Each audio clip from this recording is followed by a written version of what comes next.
Good morning. Welcome into our inaugural Ohio Valley Cannabis Market Spotlight for Ignite It. Woo! I will give everybody... Thank you, whoever that was. Thank you. Thank you. Thank you, in the back. I'll give everybody one chance to say Benzinga and then no more. Rest of the day. This is your one shot. That's it. Thank you. Done. It is Ignite It. If you don't know, we recently acquired our business from Benzinga. Amicable split, phenomenal company, but we get full control of an amazing, amazing network of you all to really focus on the connections and build this industry the right way. And we're really excited for that. This is Patrick Lane, CEO of Ignite It. Very nice to see all of you here. Hello, can you hear me? I don't know if my mic is on, Chris. You don't got the same Hello. as Benzinga. Hello. Oh, now it's... No, it's not. This is great. Thanks, Chris. Appreciate you. All right, so here's a couple things. For those of you who've never joined us for an event, things that we always like to say, right? If you know a lot of the people here, that's great. Focus on the people you don't know, right? We're all here. We're away from our kids. We're away from our businesses for the day. Make it count. Right? Make it count. Come talk to me, right? I know who's on the attendee list, right? Come talk to Elliot. We will connect you with the people that you want to be connected with. That's why we do this, right? So I don't want to talk to you like your children. I want to help you grow your businesses while you take the day away from your family, away from your business. That's why we do this. Right? Sit next to somebody you don't know. Have lunch with somebody you don't know, and let us help you grow your business today, okay? Go for it. Yeah. You're going to see a variety of content here today. There's a lot of issues in an unsettled market like Ohio. We will also be including some amazing content from our home state, Kentucky. Yeah. We had to. Sorry, not sorry. But some phenomenal education. Again, if you all would like introductions, please let us know. From there, we do have a colleague we want to bring up from within the Ohio market, Anthony Riley, CEO and founder of Ohio Cannabis Live. Please give him a warm round of applause as he comes and tells us about what he's doing. Good morning, everyone. Thank you for having me, Patrick and Elliot. I really appreciate this. Thank you for putting this together. This is a wonderful event. And thank you all for coming today. Again, my name is Anthony Riley, and I was one of the first people in Ohio to actually become a medical cannabis patient, actually purchase it, and actually take the challenge to get on YouTube and actually show people what this stuff's all about. So part of the reason that I'm here and part of the reason I met these two gentlemen is to try to help bring us together as a cannabis community. We're pretty united in some ways, but we still have a lot of work to do. So my platform, Ohio Cannabis Live, is basically like the Weed CNN. We basically go live every Friday at 4:20, try to give everyone the news about what's going on in Ohio's cannabis market and beyond. Also, I'm hosting the Ohio Cannabis Expo next year on May 22nd, May 23rd. There is a site set up, OhioCannabisExpo.com, so if you want to get exhibitor booth, we are taking exhibitors, sponsors, and guest speakers. I'm hoping to see all of you there. And again, thank you for putting on a wonderful event. I look forward to hearing all of you speak today, and thank you again for your time. Thank you, Anthony. Beautiful. Beautifully done. With that being said, we're going to get started. Let's welcome to the stage the amazing Scot Crowe of Dickinson, Wright. Phenomenal partner. Please make sure you say hi to him. Please give it up for our first panel of the day. All right.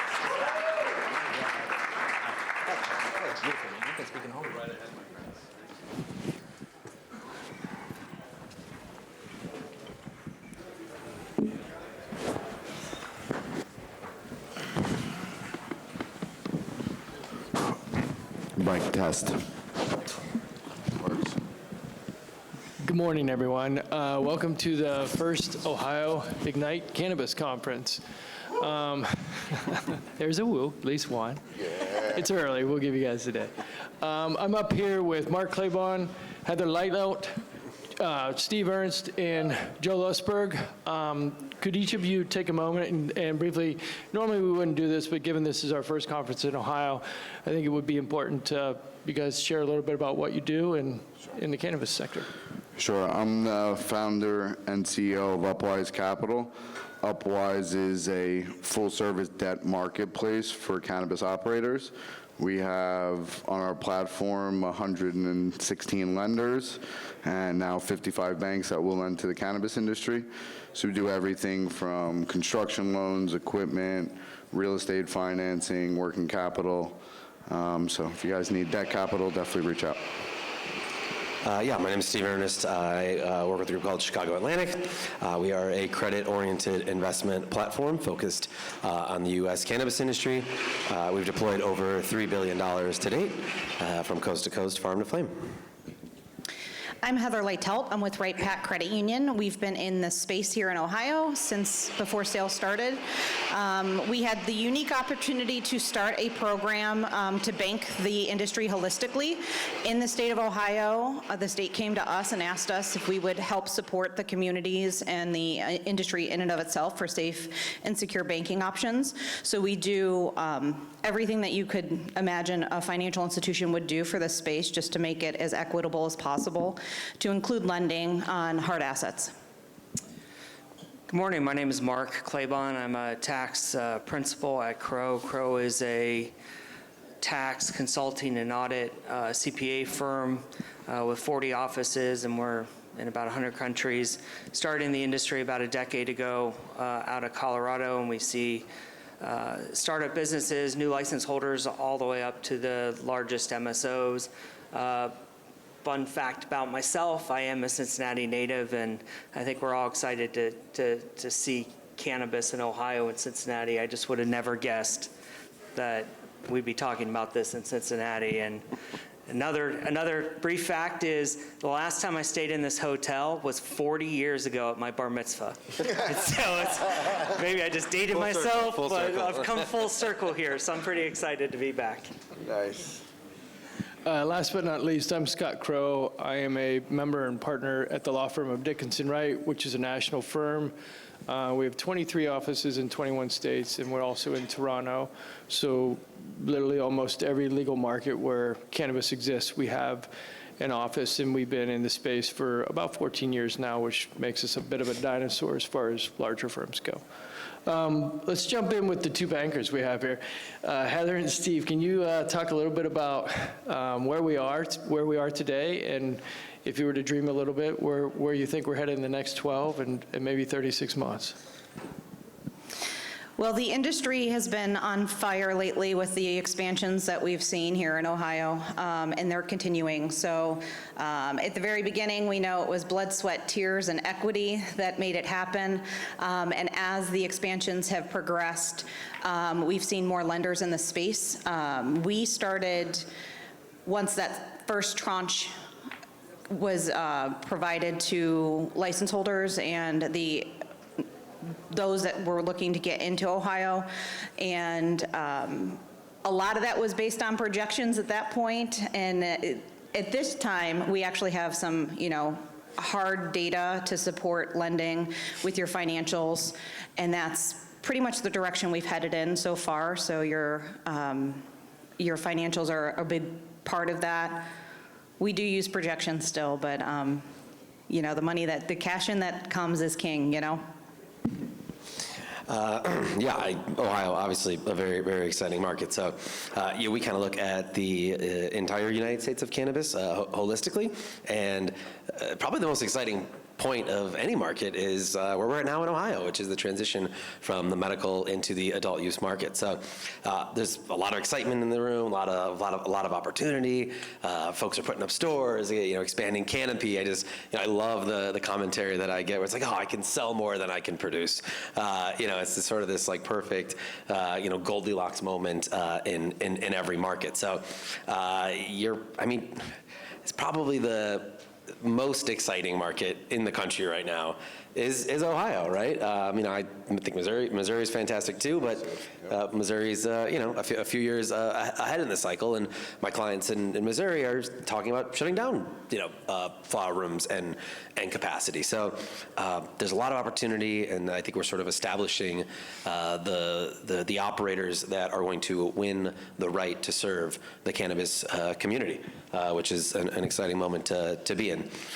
Where we're headed, you guys are far from the first market in the country to legalize, right? We've got 24 analogs of markets transitioning from medical into adult use. So, what we know for almost certain is that people will grow plants as long as it is profitable to do so, and then a little bit past that. So over time, you will see commoditization in this market. You will see competition come in. So if you build it, they will come. Field of Dreams mentality will not last forever, right? So I think it's important to understand where those markets have headed, historically in the past in other more mature markets, and to sort of build and prepare for the inevitable competition that is arriving every day.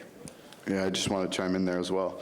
So, from our perspective, we're seeing a lot of operators that are building out, looking for construction loans, equipment financing, and in any emerging market, that's, inevitable to happen, right? But even our operators who are halfway through phase one, still have to do phase two and phase three, they're seeing growing pains just like any emerging market, right?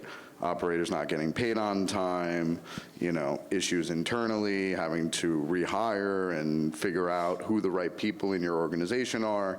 So you're going to have those growing pains, but like Steve said, this is a great market to be in, and there's a few good years to make some good money until the market does compress, because it will compress like every single other market. And when it does compress, you just need to be one of those lean, mean operators that's able to compete and be profitable. Let me ask a follow-up question, because we're here to talk about capital. And you guys are talking about we're heading into strong trade winds. Expectation is as the market continues to take off, prices should go up, but at some point they will top off and they will come down. How much money is enough? That's like, How much money does Ohio need? How much money, let me ask it a different way. What are the mistakes you've seen in other marketplaces that have this exact same curve? I mean, history's going to repeat itself, as it has in other markets. What are the mistakes? Yeah, it's a great question. So what happens is there's I mean, you guys are in a limited license market, right? So how many cultivators are there? It's like tier 1, there's like 27 tier 1s, and there's another 20 or so tier 2s. And you don't have perfect information. So you probably have a few friends that you're close with that are operators, and they're probably all telling you, oh, I'm selling more than I can produce right now, and I'm going to keep building out. So right now, everyone in this market is raising capital and building out infrastructure. Now, it's important to understand the timeline of how long it takes from the time you first say, I'm going to go raise capital to go build out a grow room, till the point that you're getting paid for the products that you're producing from the project, for the capital that you're raising. And that is an 18 to 24 month cycle. At some point, you will be in the middle of that cycle and you will be oversaturated. So, you don't have perfect data or information on this, but it's important to understand that at some point you're going to cross the threshold where demand is outstripped by supply, which is the opposite of what it is today. So, you have to ask yourself, in 3 to 5 years, what will I have the ability to sell, as opposed to the mentality of, I'll just keep growing and building because I can always sell whatever I produce. That Goldilocks phase does not last in perpetuity. I would also add that, Ohio is a little bit crazy when it comes to the way they issue licenses and the amount of time they give you to actually get stood up and operating. So you're kind of caught in a situation that you're always running. You're always running to get to that goal. And that's great in aspects of operating and bringing in cash flow, but it also will compress that market really quickly once everything is done. So I would urge you to speak to your regulators about the timeframes that they provide to you on when you need to get operating. And then when it comes to your financing, when you are putting your pro formas together and getting your projections, everyone tells us that, these are conservative, but they need to be really conservative, and you need to really lean into the other markets. Missouri is a lot like Ohio in many factors, so that's a good one to kind of research and look into. But that's going to help us as lenders really see where you're going, because we will dig into those numbers, and we have data and analytics on our side too to see if those look like that's what you're going to attain, or if they're just shooting the moon type of numbers. Yeah, and I would encourage any operator in Ohio to go to markets like Missouri and Illinois. There's analogs in both of these markets, and they can kind of see your future, right? Like they've gone through this, and so they're sort of on the other side of this. So when I hear my projections are conservative, it's like, well, don't give me conservative projections. Give me accurate projections. Give me projections that you think are going to happen, and go talk to folks that have done this for 5 years longer than you in licenses that have some similar structures, and you'll have some visibility into what the future might look like. So just to boil it down, to bring the question, so coming out of these markets where there's been lift, and this is going to be a guess from you guys, and then Marc, I'm going to jump to you. How many of them had to come back and ask for additional capital needs because they needed it coming out of those marketplaces? A lot. All of them, yeah. The biggest issue is always overbuilding, right? And spending too much. Everybody knows that when you're building out a cultivation, manufacturer, lab, dispensary, whatever it is, there's a tax in cannabis, right? You're paying a lot more for that equipment than you normally would in any other industry. And a lot of these people want to stay up with the technology and get the brightest and coolest bell in the facility, right? But when you overbuild like that, you're setting yourself up for failure in the future. We've seen it in so many markets. There's ways to build and build efficiently, and not to, if you can't sell your product and you have too much demand, that's a great problem to have. Overbuilding isn't always the solution to that, right? So, and what we've seen in the past is operators come back for more money, but also taking on much more expensive money that, puts their business at more risk. And I think we have a burden to communicate effectively with you when you're coming to us for lending dollars, to explain that, so that we help you get where you're going without having to come back to us so quickly and asking for more capital. Because it's not going to help you in the long run to put more money out if you're not going to recuperate it. No, I tell folks all the time, if it takes you twice as long and costs you twice as much, you're ahead of schedule in cannabis. So, yeah, just expect it. Yeah, so the point being, expect that you're going to need to save up for the winter and not to be spending all the money you're making as the market takes off. Marc, let's switch a little bit and talk about structure. How important is it from a tax perspective when it comes to raising capital or taking on additional debt? Taxes and structure come into play. Can you speak to that a little bit? Figuring out your tax structure is critical to whatever investment you are making or will make, or what happens on an exit. We all have heard of 280E that disallows business deductions if you traffic in a Schedule I substance. What that really means is, other than some limited costs that you get in cost of goods sold, your deductions are going to be disallowed. And what does that mean? It means your cash tax cost is much higher, which then goes into whether you're a candidate for lending or what your metrics are, and are you current on your taxes and things like that. And it really starts at the beginning with your choice of entity. And do you want to be in a flow-through business, like a partnership or an LLC, or do you want to be taxed as a corporation?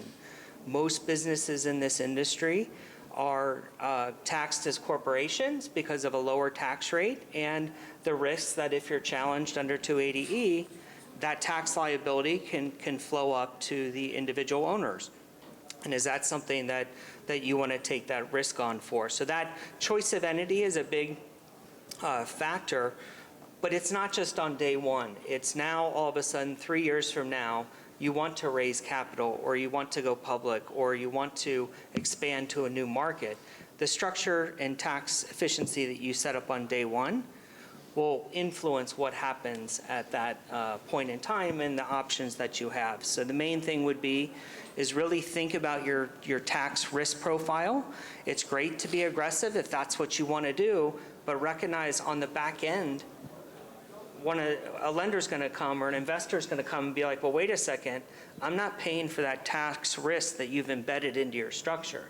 And so you're going to pay more money, you're going to have higher interest rates, you're going to have hidden liabilities or actual tax liabilities in there that all come into play there. So those are just some of the things that are really important. And it really starts from the beginning with setting up nobody wants to hear about your inventory accounting, but at the end of the day, your books and records and your inventory and tax accounting drive almost everything. And so spending some money up front and really getting some competent assistance and building out capabilities and documenting and really tracking your costs is critical down the road to where it's not going to cost you money in the end. So. Yeah, I'd say from an investment perspective, I've been doing this for over a decade now, and back in the day it was like, funded capacity was your metric, right? And then it was like, revenue is now your metric. Then it's like, EBITDA is now your metric, and now it's like free cash flow, right? And so your tax structure is indicative of how much free cash flow somebody is going to have, and as a lender, I typically don't want to sit behind the U.S. government. In the senior secured structure. So, how you're taxed, through a C Corp, through an S Corp, are you a partnership where the tax flows through to the individuals, and that's the individual's liability versus the corporation. It's very complex, but it's probably a top 2 question for me once I'm leaning into an opportunity. What's your tax situation? Yeah. And a lot of people are not paying 280 now. I always say the IRS is the biggest lender in the space. I think you're right. So Today, it certainly has become. I feel, yeah, go ahead. No, go ahead, Marc. I feel like I have to address that. There is a lot of discussion in the marketplace, and many companies are taking a position that 280 does not apply. To be 100% clear, It applies, and until the law changes, it applies, and I feel like I should repeat that again. Now, there are other strategies that people are looking into that all have some risk. And so it's not to say that there aren't positions to take on a tax return. I think there's a lot of smart law firms and CPA firms out there to get to a point to where you can file a tax return based on one of these positions. I mean, and we've done that, and there are some very smart attorneys out there doing some things. Having said it, the IRS has come out and said these don't work. I mean, and so you will be denied on exam, you'll have to appeal, and then you'll have to litigate. Now, if you have the financial means to fight the fight, 6, 8, 10 years from now, you may get a resolution in your favor.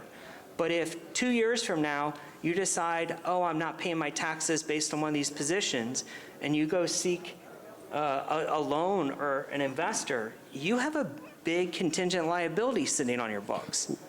Just to expand a little bit on what Marc's saying is, if you're going to take a position that's counter to the IRS rules, there's a right way to do it and a wrong way to do it. And the right way is seeking an opinion letter from an attorney qualified to give it to avoid penalty situations. And then if you do take those positions, you need to engage. If the IRS comes, you engage. You don't duck, because when you disengage, that's when they get stronger and their voice gets louder until they get your attention and they've leaned and levied all your assets. So simply engaging with the IRS can go a long ways towards that 6 years of having conversations and then still being able to be financed through banks because you're having those conversations. But if you don't and it hits, your business is done. Yeah, I mean, I would add transparency is key in that, especially from a holistic perspective with banking. So if you are not transparent with us, with the practices and processes that you have in place with any and all of your funds, we are going to be less likely to bank you, so you will become unbankable in this space that's already challenged to find cannabis-friendly banks. And when it comes to lending, we will not lend to you. Because you have to bank with us to be able to lend from us. We will. Just like, you pay 280 or don't pay 280, we have a solution for you, either way. And that's the difference between like traditional lending and investment. So with that, we only have about 6 minutes left. So we're not going to be able to cover a lot. But let me ask you that. Everyone here, what's the future look like from... They're looking at, what if I need capital? What are the key characteristics? So let's give them something to walk away with. What are some of the key characteristics that each of you are looking for in an ideal opportunity to lend into? So we do a lot of different products, but the deals that we're getting done in an emerging market like Ohio is construction loans and equipment loans, because a lot of people are building out. So that's going to require the asset. It's going to require the operator to personal guarantee and have some sort of liquidity. They're going to have their own skin in the game. You know, I always say a lender will typically lend 65% of the loan to cost of the build out of your facility, and then you have to come in with another 50% just to cover, you know, burn and everything else. And then from a working capital and term loan perspective, as long as you have cash flow, you know, we're able to lend to you as well. Yeah, so, you know, we really look for, I kind of break down, I mean, all companies in emerging industries into 3 categories: consolidators, consolidatees, and then zombies. Not a lot of zombies in Ohio right now, but if you're familiar with like the Michigan market, for example, you probably never needed the, you know, 7th through 15th dispensary in Battle Creek, Michigan.